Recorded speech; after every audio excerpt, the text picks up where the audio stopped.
Hey there, Nopenguin here, and welcome back to the Penguin Training Arc. This is the second of a hopefully long line of videos where I am going to be pushing penguins to the extreme. Last time it was Horus penguins. Today we are going to be playing penguins a little bit differently, a little slower even. That's right, instead of going for insane combo plays, we are going to be trying to outgrind our opponents. So let me introduce you to Runick penguins. And here is the list. Yes, this is a very different take on penguins. Typically my penguin decks are really balls to the walls, all gas, no brakes type of deck building, just because I really like combo decks, but today I've decided to take a different look at penguins, and instead of seeing it as how many times I can activate Gep each turn, instead I want to look at Gep like a card I can activate each and every turn. And of course, just getting a Synchro Monster pass isn't that impressive, which is why I am backing this up with the Runick engine. This engine not only allows me to have extra bits of interruption, it also acts as extra extension for helping me get into synchros with the different level monsters that I can special summon, while also refilling my hand with a lot of non-engine cards. And to help facilitate that, I have changed up the penguin lineup quite a bit to one that's a little smaller than usual, but one that I hope facilitates a playstyle where I can get Gep out each and every turn. But with that, let's get into the card by card. Starting us off, we have our Penguin engine. Like I mentioned, it is a more cut down version, only having 10 penguin monsters. We have triple Gep, double Squire, double Glacial, one Me, one Ninja, and a Penguin Soldier. This is a very small penguin lineup, and a lot of these penguins in deck are really just ways to get into certain level 6 or level 8 synchro plays. Then of course we have our hand traps. We are playing Droll, Ash, and Effect Veiler. We're not playing Infit because I want these cards to be activatable the moment I draw them off of the fountain. Speaking of which, we have our Runick engine, a pretty standard Runick lineup here, nothing too crazy, nothing at all, but again, it is all just extra interruption, extra things that I can do on my opponent's turn. That's especially good for times when my Gep plays get interrupted. And in the extra, I'm playing at least one of each of the Runicks because depending on what I have on field, the levels of these cards can actually help me get into certain synchro plays. And of course we have a pretty typical synchro lineup here, as well as a pretty strong link package, making the most out of SP Little Knight, because in a Runick deck, it's really easy to activate her banish effect, and since I'm skipping the battle phase anyways, it's really not that big of a problem if I activate it. And with that in mind, let's get into those replays and show you just what this deck can do. Our first replay is up against yugioh. Now, they get to go first. They have a bit of a sussy hand, but I don't have much in the way of interaction. Spirited yugioh will go ahead and add their continuous spell, but I will draw them so they won't be able to add off of that spell. They're just going to go into Kruger off Neos Fusion, activate the continuous, and pass turn. My hand's looking pretty so-so. I did draw the soldier, which is a little unfortunate, but the Runick side of the deck can still go through. I'm going to go ahead and get out my Hugin, which will allow me to send that Penguin Soldier so it's not a dead card in hand. Then I'm going to add another Gep, summon Gep, and from here I'm going to summon myself and a Polar Penguin to get rid of this Kruger. Kruger will then go ahead and get Wiseman from the deck, but that is absolutely no worry for me. I'm going to activate Fountain, go into Brave. I'm actually going to use Brave's effect to grab a Gep here. That way I have some follow-up for next turn, and then I'm going to go ahead and Destruction to not only destroy their continuous spell, but get a little bit of advantage back into my hand, drawing a couple of hand traps. I will SP Little Knight with the Brave to get rid of the Neos Wiseman and pass turn. Things are looking pretty good. They do unfortunately Kaiju me, but I'm going to stop them from getting this effect off. Once again, I do not want that continuous spell in the field. Draw an additional card, the Neos Fusion. I do have the Ash luckily, and from here things are not looking good for them. I effect Veiler, and I guess they just don't know how this works, so they'll accidentally tribute for absolutely nothing. And from here, I am just going to be able to clean shop. I'm going to go ahead and special summon out once again the Gep and get out a Polar Penguin and a Penguin Ninja. I'm going to go ahead and banish the yugioh, go into Barone, and I'll go for a Gep play to continue my plays, but they just concede. Our next replay is up against Unchained. Once again, they get to go first, and their hand's looking pretty good. They have the Shavara, they go ahead and destroy their Escape. Escape is going to go ahead and special summon out Shayama. They're going to go right into King Yama. Shavara in the graveyard, activate its effect to set another trap from the deck. They're going to go ahead and add a Harua from deck, go ahead and special summon by destroying their Abominable, which will let them get Samara. Samara is going to go ahead and set, once again, the Escape from the graveyard. Then it's going to destroy Harua. Harua is going to grab Shavara. Then we're going to use Shayama to go ahead and special summon itself back. to be able to have 2 level 6s to go into, what else? The King Caesar. Then I can get Solar Rage and Prosperity at this point, just, I guess, looking for some kind of non-engine. They go ahead and just grab themselves a Ruha and pass turn. Things are looking pretty good in their hand.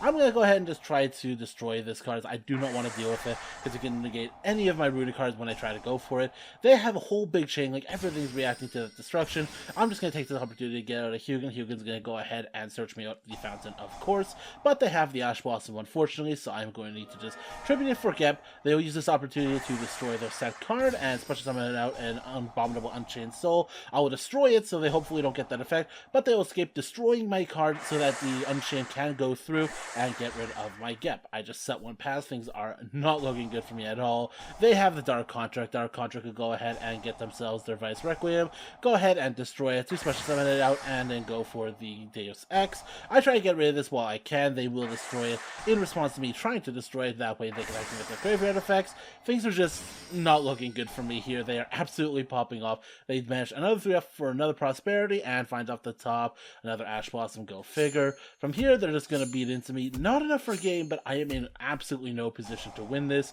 especially since they're going to go ahead and just destroy a Ruha for the fun of it. I get my Royal Penguin Gardens, but they have the Ash Blossom, so that will pretty much be game. Our final replay is up against Rescue Ace. They get to go first, and they're actually playing a Furion engine. They're going to send the Regulus here and go for a Prosperity. Finding off the top, okay, not too much here. It's actually pretty good, especially since I control and lock them, stop them from any other shenanigans. They're going to go ahead and engine and basically just pass turn from there. This is looking pretty good. Even if they Ash Blossom my Gardens, I already have the Gep in hand. I can go ahead and grab myself a Runick card, which will let me go ahead and destroy this set card because I already have the Fountain. Fountain will then go ahead and special summon a Runick card from my deck. Not only grabbing a bunch of cards here, but giving me tribute material for the Gep in hand. They will go ahead and summon an Impulse. I'm going to activate Gep's effect, but I did draw the Ash Blossom, so I can stop that from resolving. From here, I'm going to go Polar Penguin and myself to go ahead and banish one of their monsters. They're really low on material at this point, so I'm going to go ahead and get into my Penguin Brave, set a Penguin Soldier, and you know what, why not, we're just going to end turn here. Things are looking pretty good. They do get the Diabellstar card, and they're going to be able to add the Regulus back. They're going to go ahead and search out Diabellstar and try to go into battle. They will get over the Nopenguin, unfortunately, and just summon Diabellstar. I will effect Veil to stop that effect from going through, and they'll actually just end. I guess I don't have any machines in the graveyard because I banished it off of the Polar Penguin. Speaking of banish, we're going to go for another banish here of the Diabellstar, and because I held on to my Runick cards, I can actually go and get a bit of damage in, which is pretty nice. I am going to do it here just to be able to get some cards, get some advantage back, get some draws, you know the whole Runick spiel, and we're going to go ahead and just get it all back. Then we're going to go to an IP for a quick link into the SP on the next turn, which I will use right here on the Hydrant, as I absolutely do not want them to activate and resolve that Hydrant effect, so we're going to go ahead and banish it with the Little Knight. They will end turn. Unfortunately, I do not have a battle phase this turn, and I'm just going to pass right through it because I have enough interruption in hand where I really don't need to do much. They're going to go ahead and try to attack in here with their Fenrir, but I will go ahead and destroy it, and then draw a couple more cards, at which point they will surrender. And that was the deck. Okay, the deck, this is interesting. I think the deck did reasonably well, though I will say that I did notice a couple of issues. Like I alluded to at the beginning, it's really hard to get into big, long grind games with the deck, as the Penguin Engine is a very finite resource. Unlike the Runick package that could just keep recycling itself ad infinitum, the Penguin part can easily die out within a couple of turns. More so, the Penguin Engine itself is a resource hog. So I'm often using a lot of the resources my Runick engine builds to get out my Great Emperor Penguin and start that side of the combo, but if that is interrupted or otherwise just eaten through, the deck kinda runs out of resources. Which you would think in a deck that draws 3 every single turn would be able to mitigate.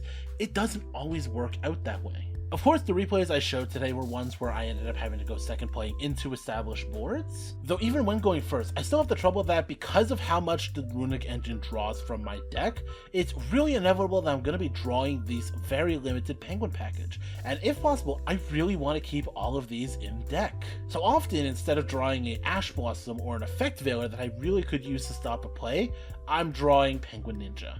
But I think in terms of using Penguin as a recurring engine, as opposed to just a one-time combo, this is a good step into that direction. Like I said, name of the game is experimentation, and I think this one was a success. The last deck in that original poll that I still haven't made is the Diabellstar deck, though I'm not sure if that is going to be the next one I make, as through a combination of your guys' comments and me just tinkering with the deck, I have a lot of other builds I still want to try out. And I'm also learning a lot about the strengths and weaknesses of the Penguin strategy as a whole. But that's another video for another time. If you have any Penguin ideas that you think could work, any strategies, any advantage engines, any way that you think that the deck can improve, please let me know in the comments. I am reading through them all, and I'm going absolutely ham on the different builds and decks that I have been trying over the last few weeks, so any input is greatly appreciated. But that is the end of this video, so as always, like if you like, subscribe if you want to see more. I am Nopenguin, Penguin Playtester, signing out.